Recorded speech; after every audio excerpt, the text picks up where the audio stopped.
Hello, I'm Sorospa, bringing you another episode of Gaming Archaeology with Bomberman 64, The Second Attack, which has kind of a too long title.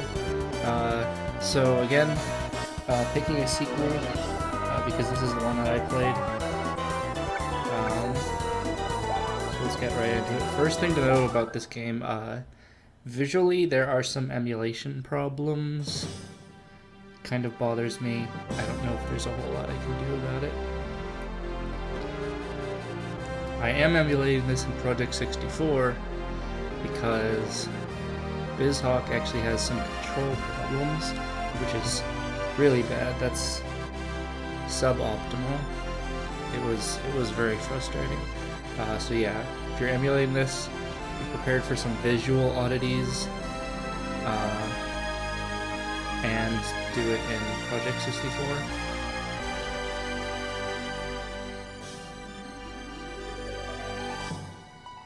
So if you're hoping for some kind of prior context from the last game, that's okay, because I don't know what it is either. And I don't know if it really matters that much. You know, I think if your galaxy looks like that, then probably there is something wrong. That's kind of upsetting.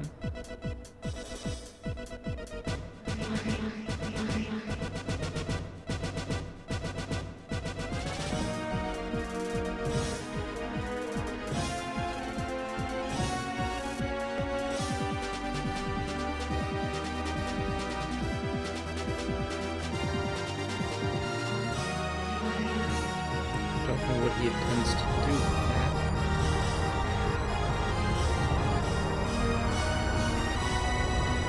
I have some questions about the scale here. I don't...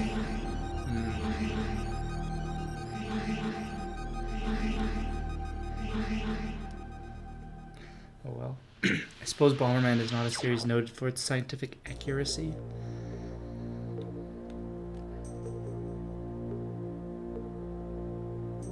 This egg-like thing, I think it might be an egg.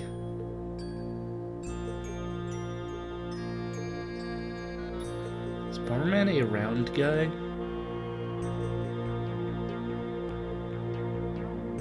It's not like there are two guys. Couldn't he have just said this guy?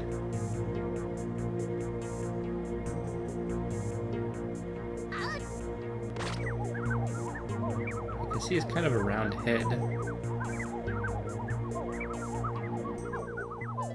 Come on.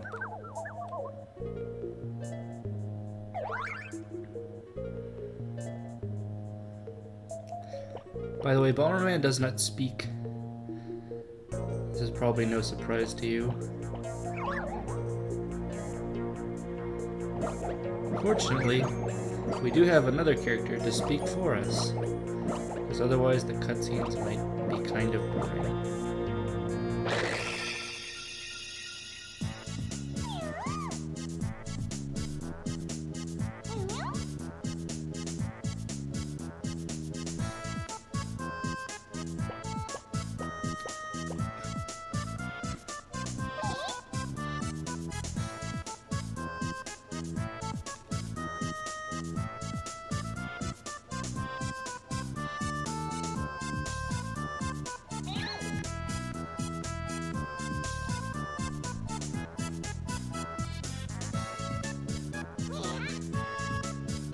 You know, Tommy has a good point. Why did he just steal a random egg? Just for the hell of it?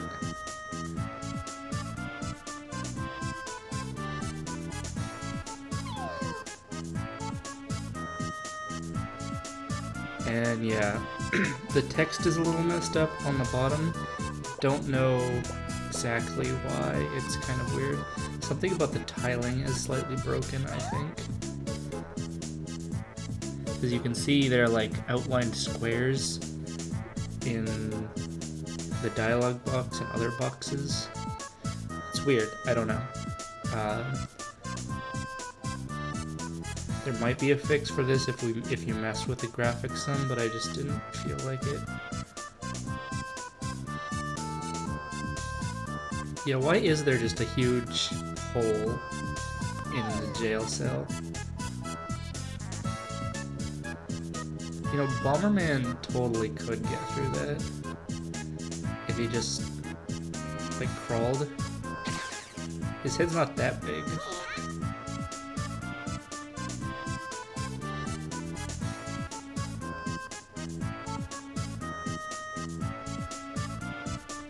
So I have a confession to make. I have a huge weakness for adorable blobs. So I really like Pommy. It's super adorable.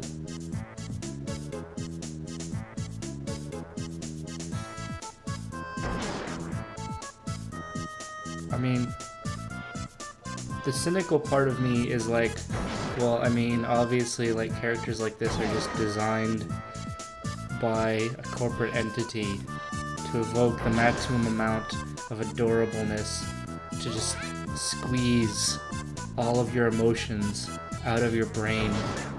But then the other part of me is like, look at it. He's got tiny little hands and tiny little eyes and weird ears.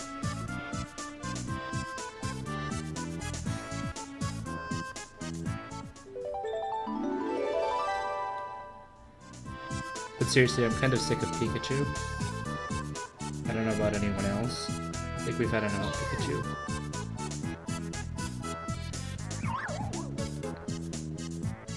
However, I haven't had a huge amount of overexposure to this character, and that is why I desperately want a plushie of it. Of him, her, them. See, Bomberman doesn't talk, and Pommy refers to Pommy exclusively in the third person, so I don't actually know what Pommy's gender is. But my theory is that Pommy doesn't have one.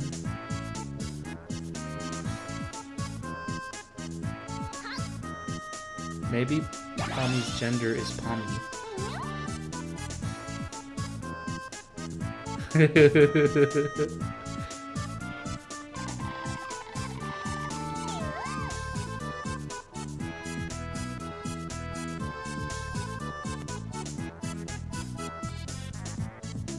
You know, as much as I'm appreciating all of the interesting cutscenes, I'm just now realizing we're 8 minutes in and there has been no gameplay at all.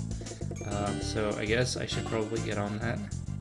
So if you play Bomberman at all, the way that this game works should not be any surprise to you at all. Now Pommy actually, as you can see, does do things.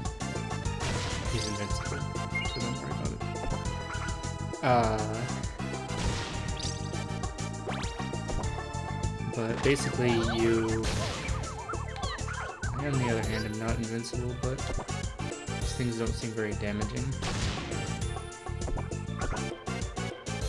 But yeah, pretty much you put down bombs, you blow them up. I think Pommy can be controlled by a second controller if you have that set up. And I might actually play around with that if I had a second controller. And a second player, because I don't really feel like controlling two controllers at once. Controlling two controllers?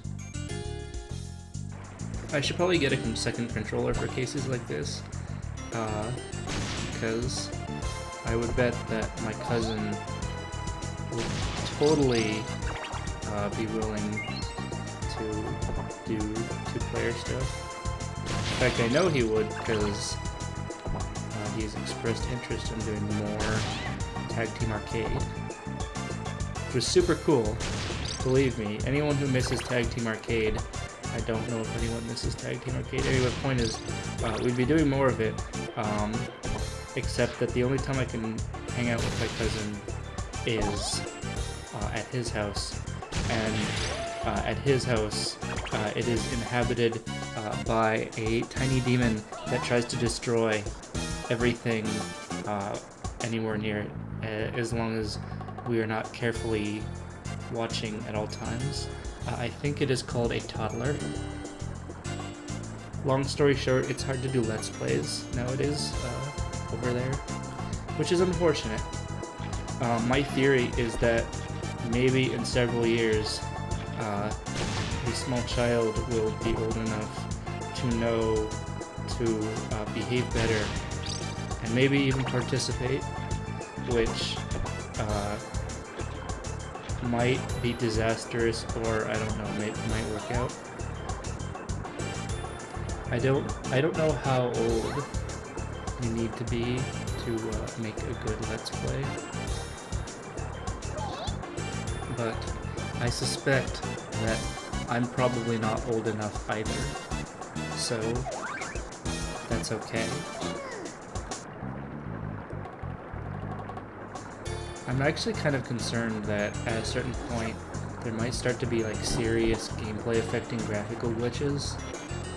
I do own a copy of this game, so I can play it for real if I want. There's actually kind of a funny story about that, because I had a friend when I was fairly small who I hung out with. I saw him at summer camp. The last time I saw him, I was visiting his house, and I convinced him to lend me Bomberman 64, the second attack, and the plan was to give it back to him when I saw him next. I didn't ever see him again, though. Thanks, mommy. I mean, I guess that works. However, if he's still out there somewhere, I would totally return it to him. I don't remember his last name, really, but I remember his first name was Robert. So, Robert from summer camp, if you're out there, I will return your copy of Bomberman 64 second attack to you. Just if you're out there somewhere and somehow one of the like 5 people who watches my YouTube videos, let me know. Your friend Chris still has your game. And if you've borrowed any of my games, like maybe Guardians Crusade, which I lost around the same time, and I suspect I may have lent it to you and forgot, I'd like it back. Thanks. As for everyone else, so you can see that this game is kind of has an adventure-y sort of thing, more than the kind of original arcade style of the original, Bomberman style of games. I actually really like that. And the later Bomberman games definitely have some interesting gameplay. A common theme in a lot of them, including this one, is the ability to get different kinds of bombs, which unfortunately we won't really be seeing in this one so much, but that's okay.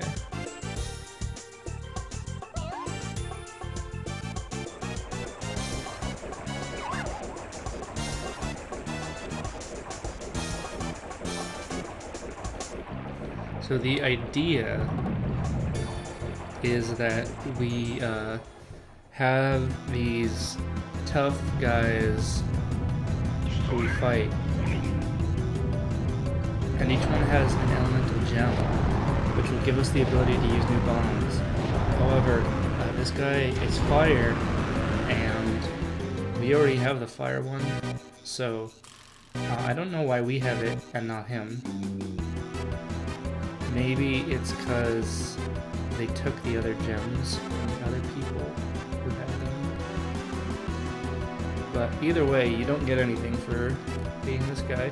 I guess you take out a loan, a gameplay loan, because you can't escape prison without the Firestone, and then you pay it back by killing this guy.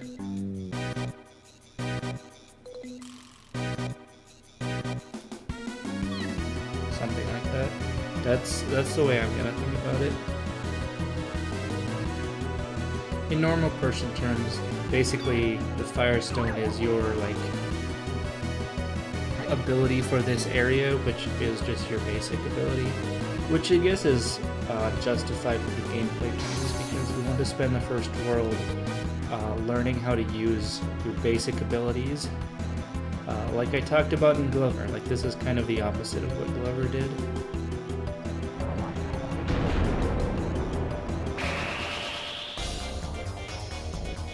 Now one thing I found is that bosses in Bomberman games are kind of actually a little bit annoying. Because they generally they have some kind of gimmick that causes them to make them kind of hard to hit, and can mess with your bombs to make it harder for you, so that you can't just like blow them out really easily. But it can sometimes make it a little bit hard to strategize, because they just kind of mess with you. And you see he disabled my remote bomb, which would stop me from just timing my attack to when he shows up. But I got him easily enough. So not a big deal. I think he has the same amount of life as me, that is to say 5.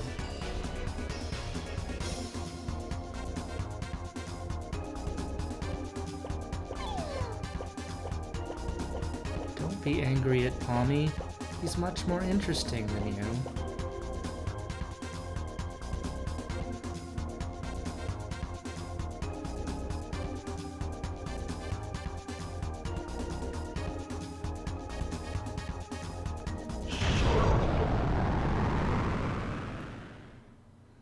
Beyond the Veil. It's like a Final Fantasy death. Final words. I was looking for the right phrase. It's not exactly what I meant, but you know, whatever.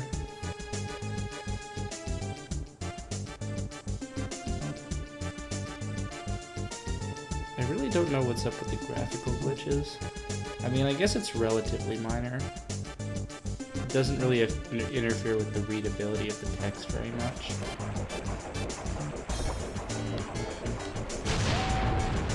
By the way, I really like remote bombs.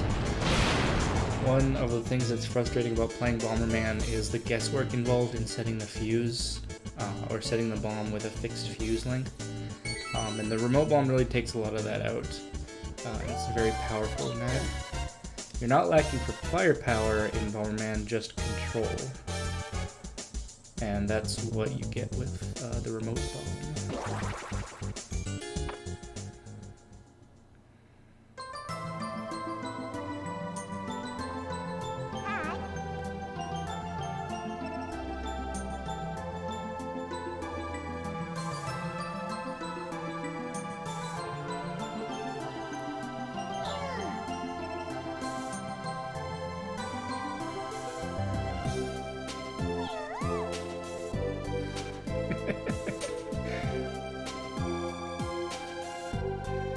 See, when you have the letters with the little dips down underneath the line, then it really looks off, like Y and J. Kind of not consistently, though.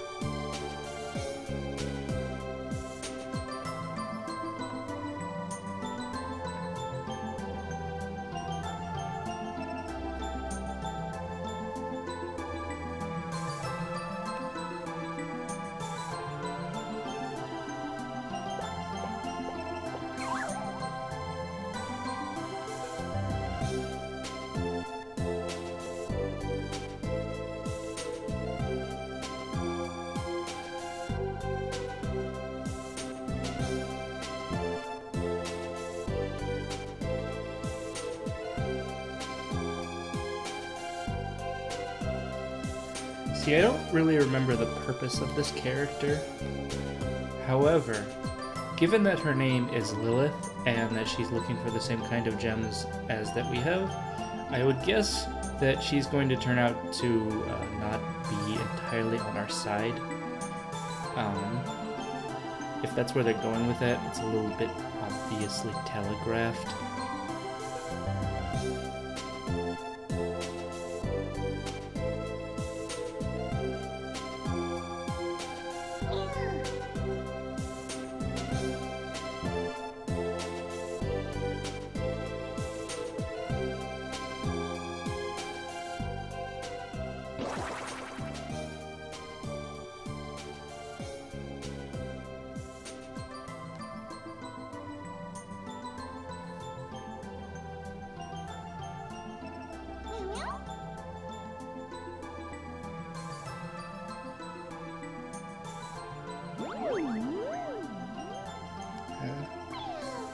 sakes. I will say that Lilith is pretty cute, but I mean that in like actually cute and not like sexy, because she actually is like a chibi and therefore doesn't have any recognizable sexiness.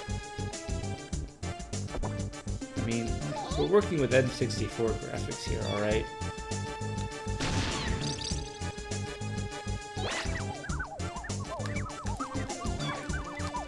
Come on. There is definitely a very long stun time. I think you're supposed to kind of mash buttons to deal with that, but it still seems really slow to me no matter what I do. Also, I will say one weakness of this game so far is that you basically are required to kill all the enemies in every room every time you go through them, which is a little tedious and feels slightly like unnecessary padding to me. Just don't really see the need for that. And it does kind of slow you down going through certain rooms, because there is some required back and forth. Gotta speed up a little bit. Whoa! These guys have like a special move here. Guess I should be careful with that. Kind of wish it would let you recover in some way after beating a boss, because the bosses kind of disproportionately cause extra damage to you compared to other things. Now, coming up here,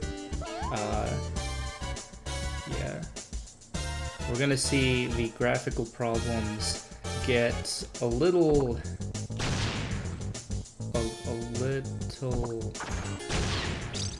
huh, okay. Maybe that was in BizHawk and I didn't get that far. I guess I didn't. I don't remember now. I guess I was just mistaken, it was just in BizHawk, but these cannons had a problem. How do you put a bomb here? I'm just gonna screw it.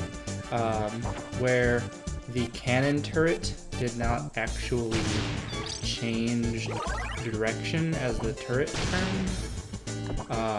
The cannon barrel would stay in place. It wouldn't rotate on the x-axis, which looked really weird. But fortunately, that problem is not evident in this version, which I'm really grateful for, because even among purely cosmetic graphical problems, that one looked pretty weird. Not gonna lie.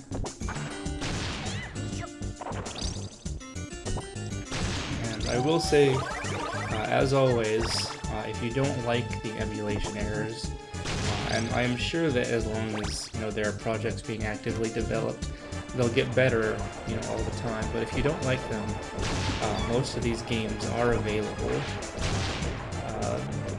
through digital purchases, through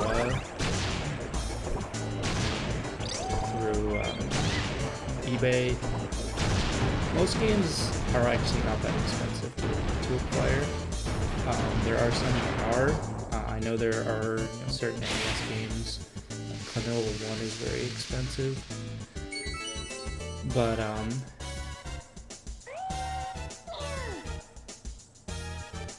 for the most part, most of them are pretty easy to acquire. I believe strongly in preservation. Oh shit. Okay. So that error can happen in this version too. That is very strange. So you really can't tell what's going on. But basically the problem I just run into is that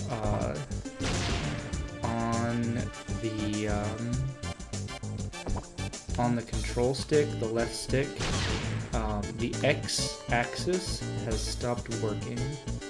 And I thought this bug was not present in Project 64.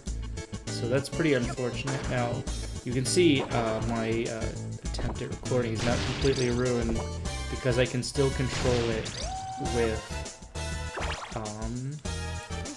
the control pad, which is very good, because otherwise I'd really be up a creek. But I'm kind of sad because I really and truly thought all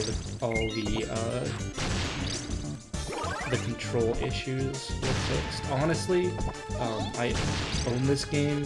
I borrowed this game indefinitely. It's probably worth just lugging up an N64 and playing it. It does require playing it on an N64 controller, and I will admit that is a big downside. But I can live with that. I think I'm supposed to go back, right? I'm gonna embarrass myself by not knowing which way to go. See, this is what I said about it being kind of annoying that doors relock every time. It's a little tedious. Shit. By the way, you might have noticed some things depower you, just because this game likes to be a dick. So like the blue flames depower you, and the sandals depower you. I think they're supposed to be like stone sandals.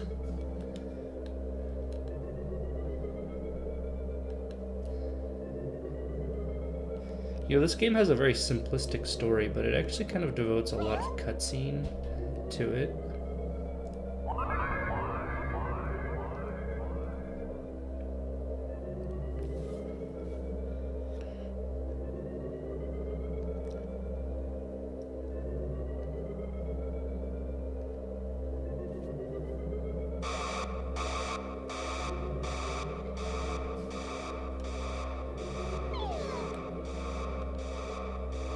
You know, the game makes like a big deal about this room. That you'd think that it would be some kind of like, almost like a boss style thing, where you have to like deal with enemies in kind of like a boss-like fashion, to where they're kind of like, I don't know how to put it exactly. But you kind of know what I mean, like a boss but not a boss. But it's actually very simple. Maybe this gets harder in later worlds, and this would be easier if... Come on, dude. This would be easier if I didn't pick up the stone sandals from before, but you know, whatever. It's still not a big deal. So I don't know. I guess that it probably does even a bigger deal in later worlds, because they make a pretty big deal out of this whole area. I don't know.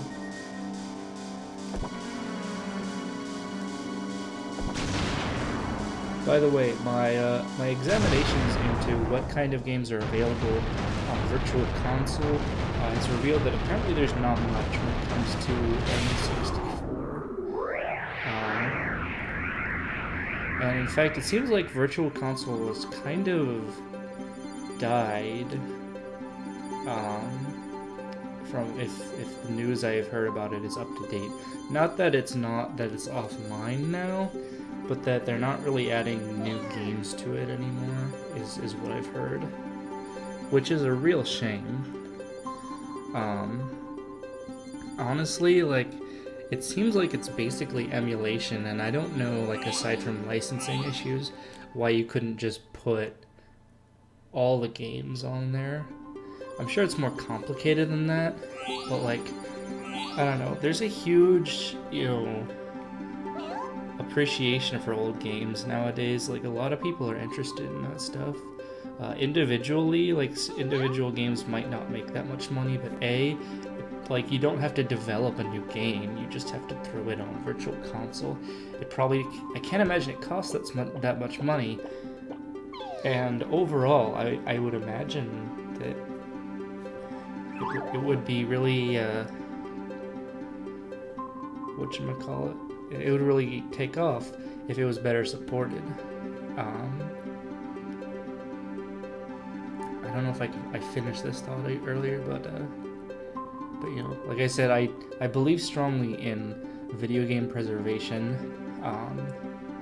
If it were up to me, every game forever would be available to anyone who wanted to play it at a reasonable price.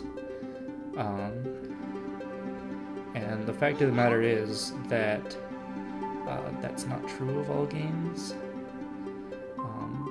And buying used is viable in most cases, but it is a finite solution. Eventually we will run out of used games, one way or another. The entropy of the universe guarantees it. And I don't actually know how long like cartridges and stuff last. But it's good that we'll always have emulation as long as people support it. Those games will be still around. So honestly, one thing that I would say is, you know, all the people who work on this stuff, you know, I've never met you or anything. Like, this project couldn't exist without the people who worked on BizHawk, and like the different cores. I don't know all the different like cores that run all the different consoles. All the people who worked on that.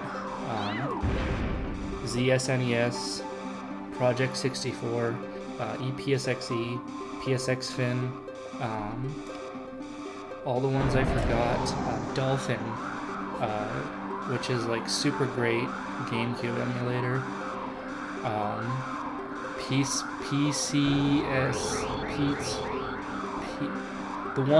There's like one PS2 emulator, and it's just like alphabet soup that I can't remember what it is. Seriously, like, all you guys, whoever the heck you are, like, hats off to you guys.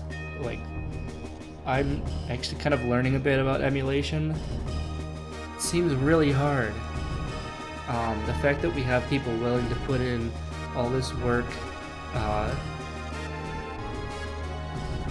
just, you know, so people can still play these games. I know that a lot of emulation projects don't officially support piracy, so I guess I'm sorry about that. I don't know, but piracy or not, I think that work is really important, and I'm glad someone's doing it, because it seems really difficult. This doesn't have anything to do with the game. I know I get on my rambles, but I really do appreciate it, because this would be much harder to do if I had to do it all on original console. You know, I'll buy a physical copy of every game I have. Like I said, a lot of these games aren't available officially right now, especially the kinds of games I get for this project. You know, obscure games. There just isn't that same level of support. You know, some of them, Jumping Flash is out there, Gex is out there on PlayStation Network. Ape Escape 2 is out there, not Ape Escape 1, but Ape Escape 2, and it's PS4 exclusive, so I can't play it because I only have a PS3. But I can't actually emulate Ape Escape 2. It seems like it has some emulation problems.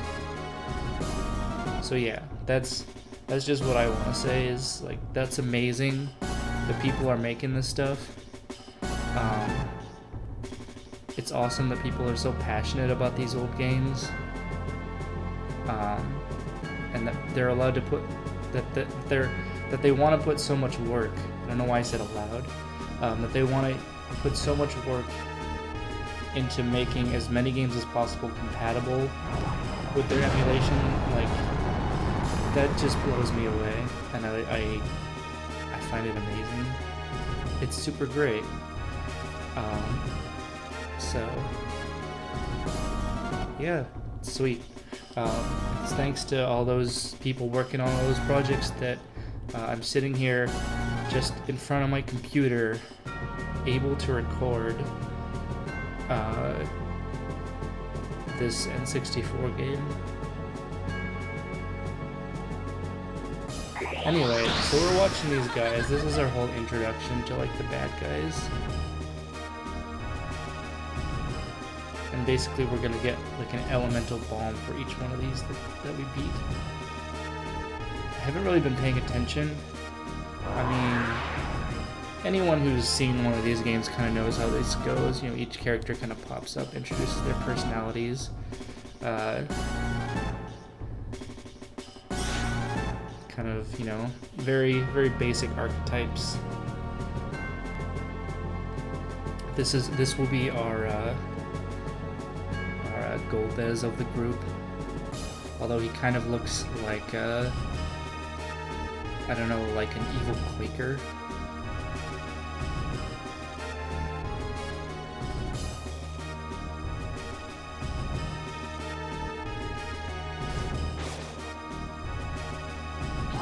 We're kind of running a little bit long here, and part of that is, actually most of that is from all the cutscenes, honestly.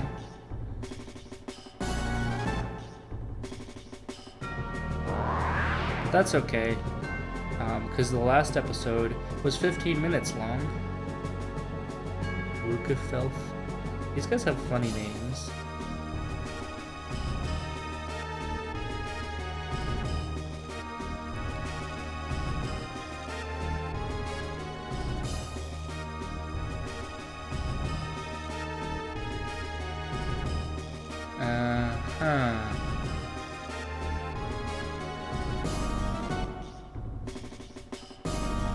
Also hope that I don't have... I hope I can speak English, and I also hope that I haven't been going through the text too fast. Wow, that's creepy.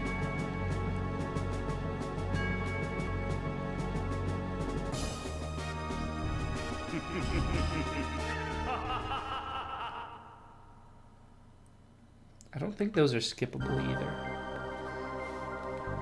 Now there is one other thing I'm a sucker for that I will finish off with that this game has, and that is adorable creatures that evolve. Seriously, like, if you put cute blobs that evolve into your game, I will probably play it even if it's not very good. By the way, that is like the best paint job I've ever seen on a spaceship. Seriously. So the reason I started this level isn't because I'm going to keep playing, because seriously, we're 8 minutes over. But I want it, because Pommy evolves at the start of Worlds. I kind of want to see if he evolves. Yeah! Which one are we going to get? I remember farming the hell out of the different evolutionary branches. There's like different paths you can go down. Like, it's seriously crazy how much evolving you can do. We got a punching Pommy. I don't think he's as cute as the other one, but that's okay. Seriously, if I can get my cousin over here, hook up another controller, like, we would freaking do this. Me as Bomberman, I get top billing, obviously. Him as my sidekick, like, that would be perfect. If, like, we would... I'm gonna actually, you know, I'm gonna put a pin in this one. I'm gonna put this on the back burner, see if we can do this. Alright? We'd want to start from the top, so, like, don't worry about keeping up on this episode. We do like a full thing. We, you know, not be skipping through the cutscene so much, and so that we can do the whole game data. That would be great. I need to figure out if that's actually like second controller support for this game. I'm getting less coherent by the minute. Anyway, we are right now 10 minutes over my usual time, so I think I'm gonna cut it off here. I have no idea what the heck Pommy is doing. I think the next game on the list is Bubsy 1. We're revisiting Bubsy, finally. I think I've had a long enough break from Bubsy. I'm ready to do it again.